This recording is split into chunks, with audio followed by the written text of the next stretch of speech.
Hey folks, I'm here with my 2010 Honda Odyssey and I've got a power steering fluid leak. I did a previous video on replacing the power steering pump about 6 months ago, but the problem now is the high pressure hose has sprung a leak. Here's the high pressure hose. I'll show you how to put that on. First thing we've got to do is take off this shroud here. Here you just take a flathead screwdriver and turn these connectors 90 degrees, and then the whole thing will pop off. I've already put this car up on jacks just so I've got more room underneath. The high pressure hose is this one right here, and it's the one that's got 2 bolts on it, and the reason it's got bolts is because the high pressure takes a lot of force here. Alright, I'm down here underneath the car and I haven't disassembled anything. First thing I'm going to do is disconnect this connector right here. Alright, we're up top now, and on the driver's side, the first thing we're going to disconnect is this connection right down here where my screwdriver. Oh, that's the first connection we're going to disconnect. That's a 14 millimeter, and I'll zoom out. You see where that is? All right, I loosened it and I wanted you to see it, and you can see it's starting to drip.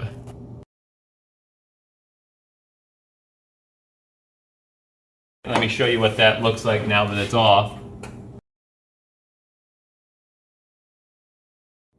Next step is there are a couple of clamps holding that tube in place, and I'm going to show you how to get to them. I'm on the passenger side behind the wheel. That's the front passenger tire, and when you come in here, the clamp we need to remove is right here. And you can see I've already got the wrench on there, so we need to take that clamp off. It's 10 millimeter, and I'll disconnect that and we'll get to the next one. Okay, I got the bolt out of that first one, and you can see I'm now disconnected there. And while we're here, you can see all the fluid dripping from that first disconnection. So we're live.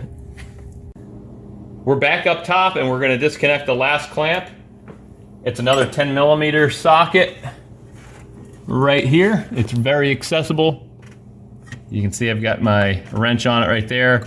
All right, that's I got the clamp disconnected. That's the bolt I just disconnected.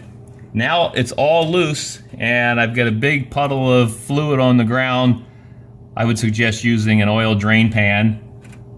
The last thing to disconnect are these 2 bolts right there on the top where it mounts to the power steering pump. These are both 10 millimeter, and then our hose will be free.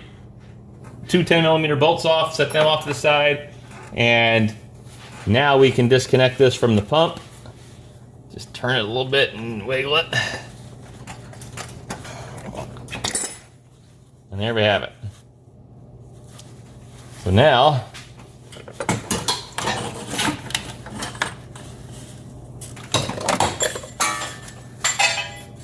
that was the clamp that just fell.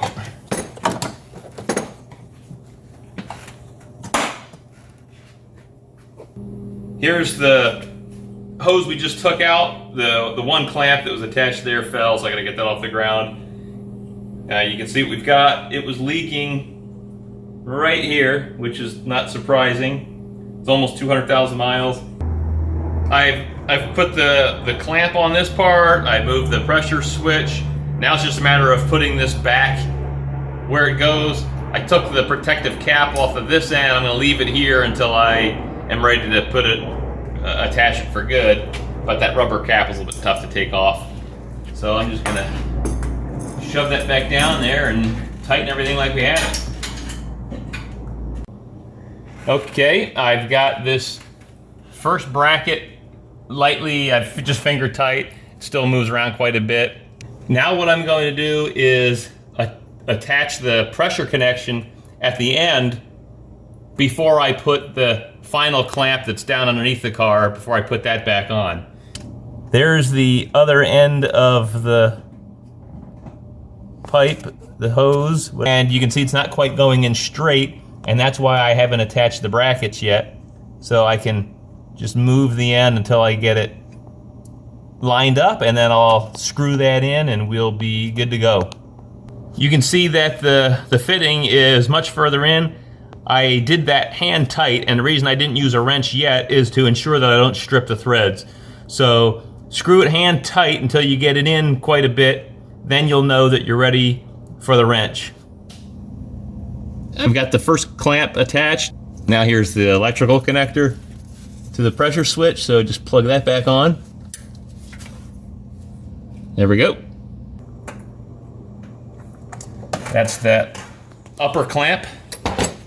Now that final bracket's done and attached, the last thing to do is take off this protective cap, and then I poured a little bit of power steering fluid in the cap here, and I'm just going to wet the O-ring here a tiny bit before I put that in the hole there.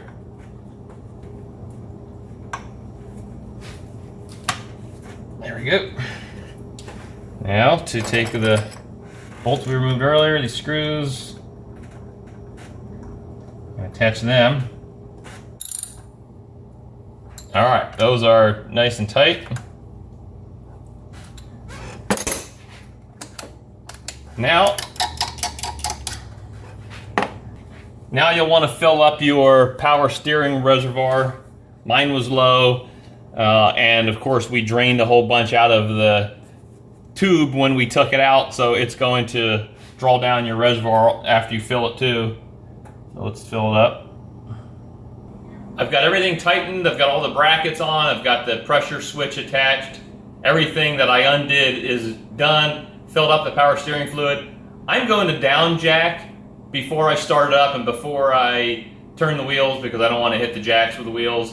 I'm not anticipating any leaks. Of course, if there are, then I'll have to jack it back up. But that's what I'm going to do for safety reasons and make sure everything's working. I started the car and let it run for about 5 seconds, and I could hear the normal loud noise from when it doesn't have enough power steering fluid. I shut it off. I filled it up again. It was quite low because the fluid had to fill up that tube and everything drained out. Ran it again for several minutes or for several seconds. I turned the wheels back and forth, no noise. Came and looked at the connection here where it attaches to the pump to make sure there was no leaks. There are none. There are none here under the hose that I just installed. I also took a really close look while it was running, while it was pressurized, at the connection down at the bottom where the pressure fitting is.